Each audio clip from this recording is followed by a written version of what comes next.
ദിരിഷ, സങ്കടക്കാഴ്ചയാണ് അവിടെ നിന്ന് കാണാൻ സാധിക്കുന്നത്. ഈ അധ്യാപകരെ നേരിട്ടറിയുന്നവർ ഉൾപ്പെടെ ആ നാട്ടുകാർ അവിടേക്ക് ഒഴുകിയെത്തുകയാണ് ഈ അമ്പലപ്പുറം സ്കൂളിലേക്ക് എന്ന ദൃശ്യങ്ങളിൽ നിന്ന് തന്നെ മനസ്സിലാക്കുന്നുണ്ട്. പലർക്കും കരച്ചിലടയ്ക്കാനാകുന്നില്ല. ഇപ്പോൾ ഷാരിഖ് പറഞ്ഞതനുസരിച്ചാണെങ്കിൽ ഏകദേശം ഒരു അരമണിക്കൂറിനുള്ളിൽ തന്നെ ഈ ആംബുലൻസുകൾ അവിടെ എത്തിച്ചേരും. അതിനുശേഷമുള്ള നടപടികൾ എങ്ങനെയായിരിക്കും? ഈ പൊതുദർശനം അത് എത്ര നേരം ഉണ്ടാകും? പ്രവിതലക്ഷ്മി പറഞ്ഞതുപോലെ തന്നെയാണ്, ദുഃഖം തളം കെട്ടി നിൽക്കുന്ന ഈ സ്കൂൾ അങ്കണത്തിലേക്ക് ആയിരങ്ങളാണ് ഒഴുകിയെത്തുന്നത്. തങ്ങളുടെ പ്രിയപ്പെട്ട അധ്യാപകരെ ഒരു നോക്ക് കാണുവാൻ വേണ്ടിയിട്ട്. നമുക്കിവിടെ ദൃശ്യങ്ങളിൽ തന്നെ കണ്ടാൽ മനസ്സിലാകും, വലിയ ചൂടാണ്, നല്ല വെയിലുണ്ട്. എന്നാൽ പോലും ആയിരങ്ങളാണ് ഇവിടെ വരിയിൽ നിൽക്കുന്നത്. ഒരു നോക്ക് കാണണം എന്നതുകൊണ്ട് മാത്രമാണ് ദൂരസ്ഥലങ്ങളിലേക്ക്, അതായത് വേനൽ അവധിയാണ്, ദൂരസ്ഥലങ്ങളിലേക്ക് വിനോദയാത്രയ്ക്ക് പോയ ആളുകളടക്കം ഈ ഒരു വാർത്ത കേട്ട് എത്തിയിട്ടുണ്ട് എന്നുള്ളതാണ്. അത് സ്ത്രീകളുടെ നിരയാണ് നമ്മൾ കാണുന്നത്. രണ്ട് വരികളാക്കിയിട്ടാണ് ഇവിടെ ആളുകളെ നിർത്തിയിട്ടുള്ളത്.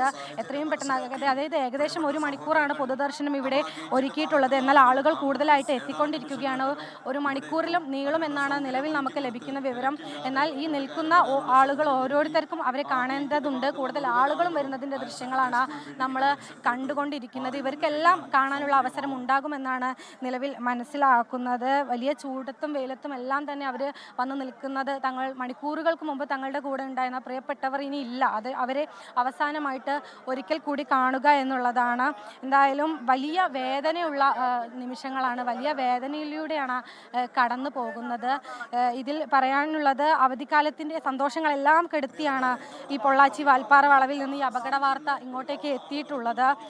അതിൽ ഏറ്റവും പ്രധാനപ്പെട്ട കാര്യം, കുരുന്ന് വിദ്യാർത്ഥികളടക്കം, ഇവിടുത്തെ വിദ്യാർത്ഥികളടക്കം, അതുപോലെ പൂർവ്വ വിദ്യാർത്ഥികൾ എല്ലാവരും എത്തിയിട്ടുണ്ട്. കുഞ്ഞു കുട്ടികളെയൊക്കെ നമ്മളിങ്ങനെ കാണുമ്പോൾ ചങ്ക് പൊട്ടിപ്പോകുന്ന ഒരു അവസ്ഥയാണ്. കാരണം അവരെ എന്ത് പറഞ്ഞിട്ടാണ് അവരുടെ രക്ഷിതാക്കൾ ഇങ്ങോട്ടേക്ക് കൊണ്ടുവന്നിട്ടുള്ളത് നമുക്കറിയില്ല. അവർക്ക് ഇതൊന്നും മനസ്സിലാക്കാനുള്ളൊരു പ്രായവുമായിട്ടില്ല.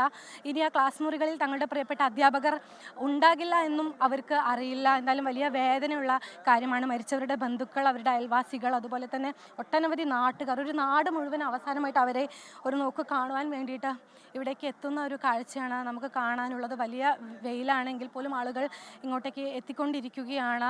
കൂടുതൽ ആളുകൾ എത്തും. അതിനായിട്ടുള്ള ക്രമീകരണങ്ങൾ ഇവിടെ ഒരുക്കുന്നുണ്ട്.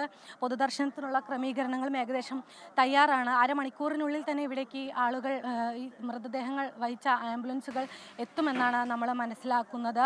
എന്തായാലും വലിയ സജ്ജീകരണങ്ങൾ ഇവിടെ ഒരുക്കിയിട്ടുണ്ട്. എല്ലാവർക്കും കാണുക എന്നുള്ളത് ആണ്. കാരണം നമ്മളിപ്പോൾ ഇനി കാത്തു നിൽക്കുന്നത് ഈ മൃതദേഹങ്ങൾ ഈ നാട്ടിലേക്ക് എത്തുന്നതിന് വേണ്ടിയാണ്. അമ്പലപ്പറമ്പിലെ ആ സ്കൂളിൻ്റെ മുറ്റത്ത് അവർക്ക് വേണ്ടിയുള്ള, അവരെ പൊതുദർശനത്തിന് വേണ്ടിയുള്ള ഒരുക്കങ്ങളൊക്കെ നടത്തി കഴിഞ്ഞിട്ടുണ്ട്. ആ നാട്ടിലെ വലിയൊരു വിഭാഗം ആളുകൾ ഇതിനോടകം തന്നെ ഈ അധ്യാപകരെ അവസാനമായി ഒരു നോക്ക് കാണാൻ വേണ്ടി അവിടെ എത്തിയതിൻ്റെ ദൃശ്യങ്ങളാണ് നമ്മൾ കണ്ടുകൊണ്ടിരിക്കുന്നത്.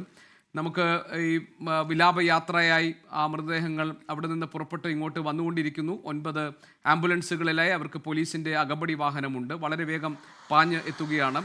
വൈകാതെ തന്നെ പൊതുദർശനത്തിലേക്ക് കടക്കാൻ കഴിയും. 9 മണിയോടുകൂടി പൊതുദർശനം തുടങ്ങും എന്നാണ് നമുക്ക് മനസ്സിലാക്കാൻ കഴിയുന്നത്.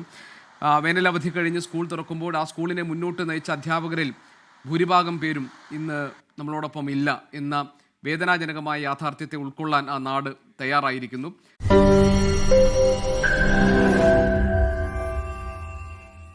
ലോകത്തെവിടെയായാലും ഏത് സമയത്തും 24 വാർത്തകളും ഓഗ്മെന്റഡ് റിയാലിറ്റി പാക്കേജുകളും എക്സ്പ്ലെയിനറുകളും വിശദമായി കാണാൻ ഞങ്ങളുടെ യൂട്യൂബ് ചാനൽ നിങ്ങൾക്ക് സബ്സ്ക്രൈബ് ചെയ്യാം.